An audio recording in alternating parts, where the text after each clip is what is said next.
Today is the 22nd anniversary of the Oklahoma City bombing. 168 people died in that attack carried out by Timothy McVeigh.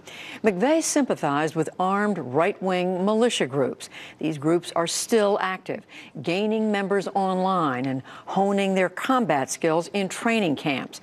The NewsHour's PJ Tobia went inside one of these camps to produce this report.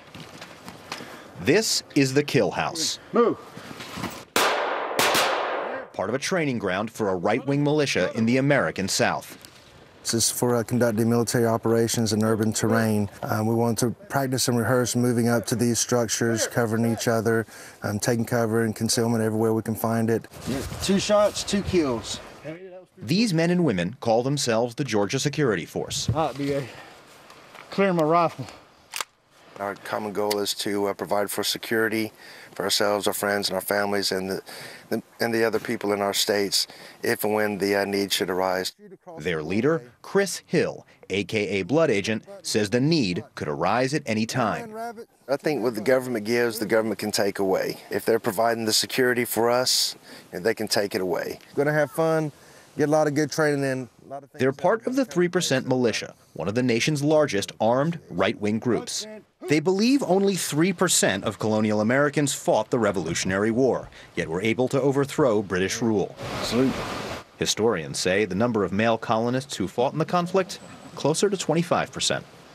According to the Anti-Defamation League, more than 10,000 people identify as 3%ers. They have a presence in nearly every state. Their ideology, a mix of anti-government conspiracy theories. Could be our own government overreaching. If we end up, with a tyrant in office, no one knows what can happen in 15 years, but at least we're going to be prepared. 3%ers suspect Islam and foreigners. Recent refugees represent both. It's an unarmed invasion. And some militia have answered with violence.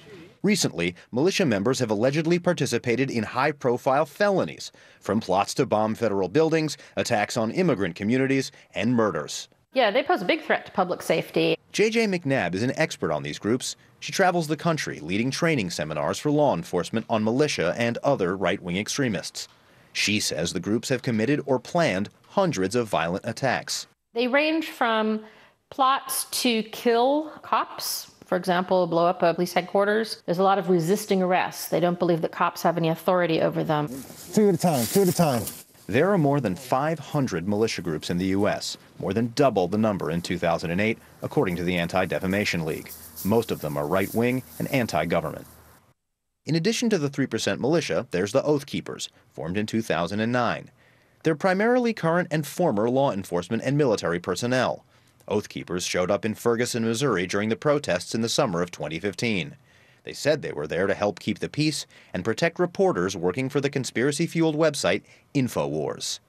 Meanwhile, thousands have flocked to older groups like the Sovereign Citizens Movement, tax resistors who deny the legitimacy of the American government. There's a lot of attempts to bomb, a lot of attempts to build bombs. Some of them have dabbled in biological weapons, such as ricin.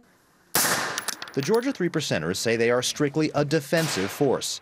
In our time together, they repeatedly renounced violence and criminality. Chris Hill says his group is careful about who they accept and train. Well, we go through a vetting process. Each member has to be interviewed by a board of no less than 4 to 5 ranking members from several different states. We look for red flags. If an individual seems radical or they're missing some screws, we're going to kick that person to the side. They're not going to be cleared hot. These men claim their militia gives them a sense of shared identity.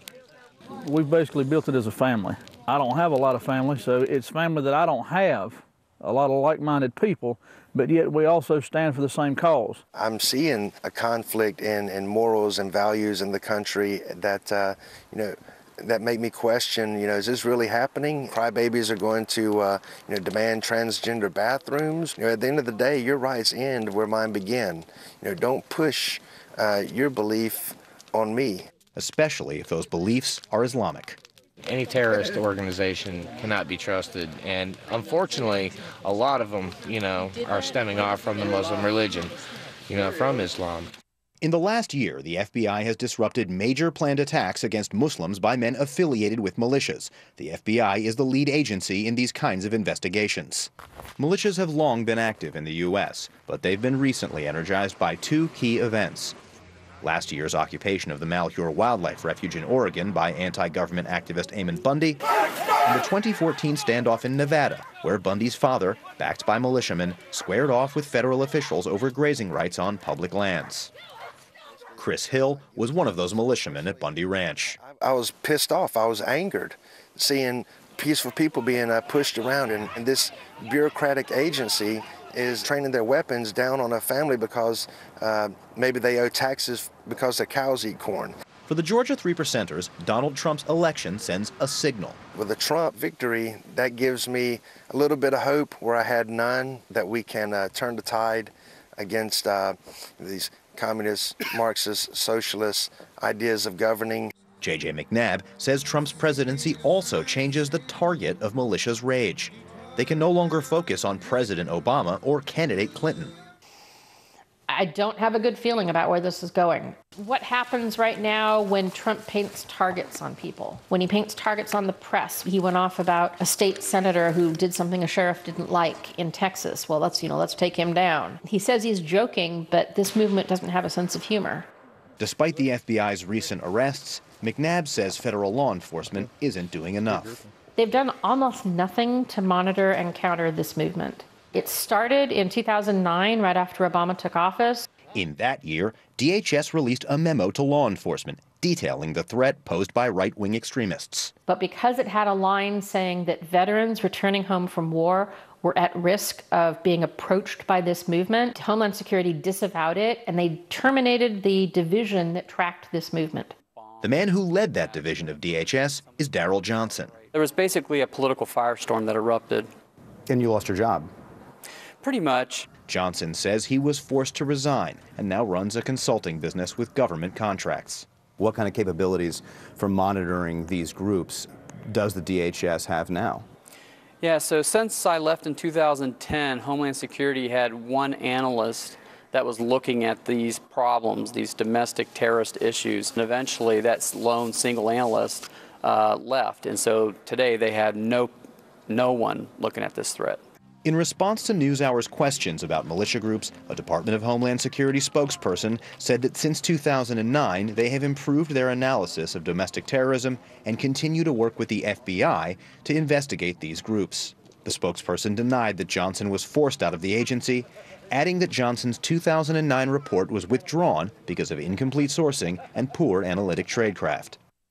But J.J. McNabb says the lack of federal law enforcement attention has had deadly consequences, like when 2 Arkansas police officers were gunned down by tax-resisting sovereign citizens in 2010. A police chief in West Memphis, Arkansas, had 2 of his officers killed by a sovereign citizen and 2 others shot. He reads all the things that he got from the FBI, and while they had told him in incredible detail what the risks of Al-Qaeda were, they had never mentioned any homegrown extremism that wasn't Islamic. Oh my God. Both Johnson and McNabb say that militia have successfully recruited police and active military personnel. We have a lot of returning veterans, military members who have fought in the wars in Afghanistan and Iraq, and they bring that mentality with them, that training that they had in the military that kind of desensitized, dehumanized Muslims in these war zones and in these conflicts. And so when they come home, a lot of them carry that sentiment with them, and it reflects itself in the modern day militia today.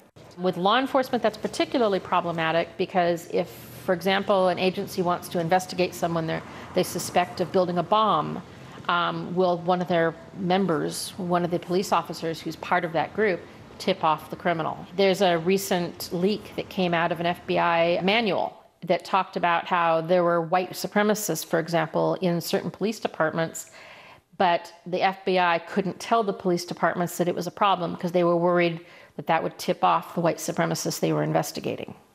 We asked to speak to the FBI about the monitoring of domestic militias and militias recruiting veterans. The Bureau declined, but a spokesperson said, "Our focus is not on membership in particular groups, but on criminal activity." The FBI added that they want to protect the rights of all Americans.